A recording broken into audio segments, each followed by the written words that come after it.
रत्नागिरी जिल्हा परिषदेच्या अध्यक्ष आणि उपाध्यक्ष पदासाठी सोमवारी पार पडलेली निवड प्रक्रिया अखेर पूर्ण झाली असून अध्यक्षपदी अस्मिता अनंत केंद्रे तर उपाध्यक्षपदी विलास चाळके यांची बिनविरोध निवड जाहीर करण्यात आली आहे। शिवसेनेचं जिल्हा परिषदेत निर्विवाद वर्चस्व असल्यानं ही निवड प्रक्रिया अनौपचारिक ठरली। रत्नागिरी जिल्हा परिषदेच्या अध्यक्षपदासाठी अस्मिता अनंत केंद्रे यांची जिल्हा परिषदेच्या अध्यक्ष म्हणून निवड झाल्याचे मी घोषित केले।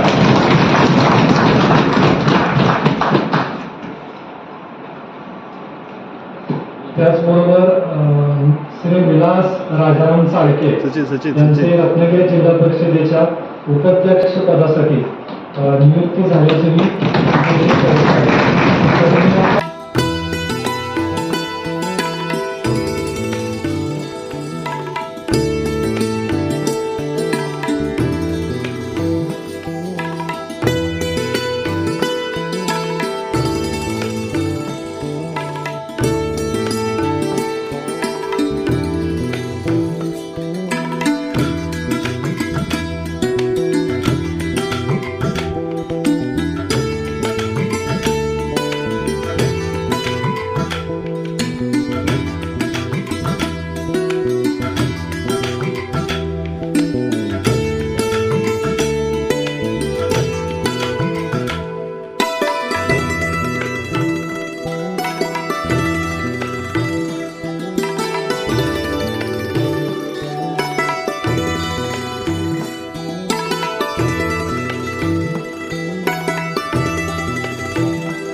या निवड प्रक्रियेसाठी उपजिल्हाधिकारी विश्वजित गाताडे यांनी निवडणूक निर्णय अधिकारी म्हणून काम पाहिलं। अर्ज दाखल झाल्यानंतर इतर कोणताही अर्ज दाखल न झाल्यानं अस्मिता केंद्रे यांची जिल्हा परिषदेच्या 34व्या अध्यक्षपदी अधिकृत घोषणा करण्यात आली, तर उपाध्यक्षपदी विलास राजाराम चाळके यांची निवड निश्चित झाली।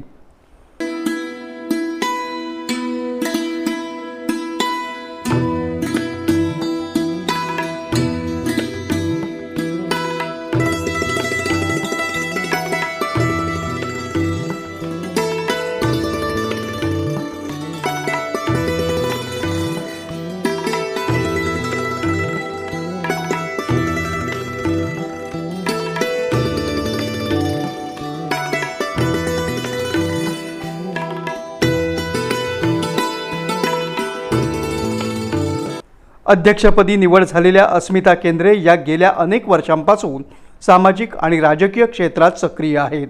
1987 पासून त्यांनी विविध स्तरावर काम करत आपली वेगळी ओळख निर्माण केली आहे। मंडणगड तालुका समन्वय समिती, कोकण म्हाडा सदस्य आणि जिल्हा परिषदेच्या समाज कल्याण आणि वित्त समितीत त्यांनी महत्त्वपूर्ण भूमिका बजावली आहे। 2026च्या जिल्हा परिषद निवडणुकीत त्या भिंगळोली मतदारसंघातून विजयी झाल्या होत्या। आदरणीय महाराष्ट्राचे उपमुख्यमंत्री एकनाथजी शिंदे साहेब यांच्या आदेशावरून आणि आपले रामदासभाई कदम कोकणचे नेतृत्व, त्याचप्रमाणे या जिल्ह्याचे पालकमंत्री सन्माननीय उदयजी सामंत साहेब, या राज्याचे गृहराज्यमंत्री आमचे मार्गदर्शक योगेशदादा कदम साहेब यांच्या नेतृत्वाखाली काम करत असताना माझ्यावर जो विश्वास टाकलेला आहे तो मी नक्कीच सार्थकी ठरेल। कारण मला या शिवसेनेमधलं माझं जे कारकीर्द आहे ती खूप कमी आहे। 2 ते 2.5 वर्ष मला या पक्षामध्ये आल्यानंतर झाली। मी गेल्या 10 वर्ष जिल्हा परिषदेवरती काम केलं, परंतु विरोधी बाकावर बसून मी काम केलं। जिल्हा परिषदेचा पूर्णपणे मला त्यावेळेला अनुभव म्हणजे सभागृहाचा अनुभव आहे आणि हे काम करत असताना सत्तेमध्ये काय करावं हे मला आज अनुभवायला मिळेल। आणि हे सगळं करत असताना दादांनी आणि माझ्या नेत्यांनी माझ्यावरती जो विश्वास टाकला आणि माझ्या मंडणगड अशा दुर्गम भागाला, मंडणगड तालुक्याला हे प्रतिनिधित्व दिलं।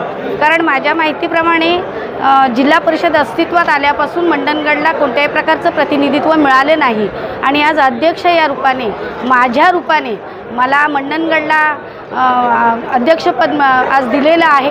मी खरोखर माझ्या सगळ्या नेत्यांचे खूप खूप आभार मानेन आणि मला एक विकासात्मक लोकांची सेवा करण्याची जी संधी दिली कारण विकास म्हणजे काय, आम्ही जवळून पाहिलेलं आहे, दादांच्या माध्यमातून विकास होत आहे.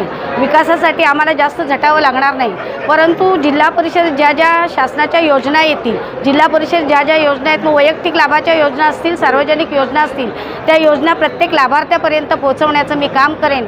सभागृह मोठं आहे, नक्कीच मिनी मंत्रालय याची मला जाणीव आहे आणि ही जाणीव उराशी बाळगून आणि जबाबदारीनं समोरच्या सभागृहाला विश्वासात घेऊन प्रत्येकाला कसा न्याय देता येईल यासाठी मी कायम तत्पर राहीन आणि मला जे आज अध्यक्षपद मिळाले या जबाबदारीची जाणीव ठेवून मी काम करेन, एवढंच या निमित्ताने मी सांगतो. या निवडीच्या पार्श्वभूमीवर रत्नागिरीतील जयेश मंगल पार्क इथं शिवसेना पदाधिकाऱ्यांची विशेष बैठक पार पडली. या बैठकीला आमदार किरण सामंत, राज्यमंत्री योगेश कदम तसंच पक्षाचे अन्य पदाधिकारी उपस्थित होते. या बैठकीनंतर सर्व पदाधिकारी एकत्रितपणे जिल्हा परिषद कार्यालयात येऊन उमेदवारी अर्ज दाखल करण्यात आले. निवड जाहीर होताच जिल्हा परिषद कार्यालय परिसरात शिवसेना कार्यकर्त्यांकडून मोठा जल्लोष करण्यात आला. फटाके, ढोल ताशांच्या गजरात नवनिर्वाचित अध्यक्ष आणि उपाध्यक्षांचं स्वागत करण्यात आलं. जिल्ह्याच्या विकास कामांना गती देण्यासाठी नवनिर्वाचित पदाधिकाऱ्यांचं नेतृत्व महत्त्वपूर्ण ठरेल अशी अपेक्षा व्यक्त करण्यात येत आहे.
यावेळी मुख्य कार्यकारी अधिकारी वैदेही रानडे, रत्नागिरी नगराध्यक्षा शिल्पा सुर्वे, सुदेश मयेकर, ज्येष्ठ नगरसेवक राजन शेटे यांच्यासह अनेकांनी अध्यक्ष आणि उपाध्यक्षांना शुभेच्छा दिल्या.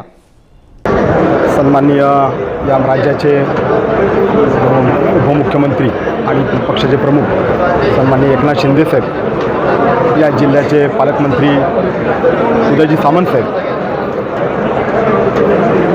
शिवसेनेचे नेते आदरणीय भाई रामदास भाई,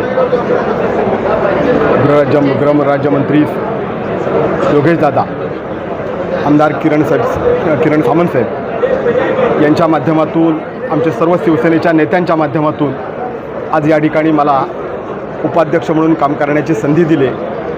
मी एवढं सांगेन की मला गटनेता केलात, मला जिल्हा परिषदेचा उपाध्यक्ष केलं आहे आणि निश्चितपणे माझ्यावरही फार मोठी जबाबदारी आपण दिलेली आहे, याची जाणीव मला पूर्ण आहे. एका बाजूला पूर्ण बहुमत आमच्या पक्षाला आहे, महायुतीचं, म्हणून आमच्याकडे चांगल्या प्रकारचं बहुमत आहे, आणि दुसऱ्या बाजूला आम्हाला विकासाची जरासुद्धा चिंता नाही आहे, कारण या जिल्ह्याचे पालकमंत्री उद्योगमंत्री उदयजी सामंत साहेब निधीच्या बाबतीत आम्हाला कुठल्याही प्रकारची कमतरता पडू देणार नाहीत.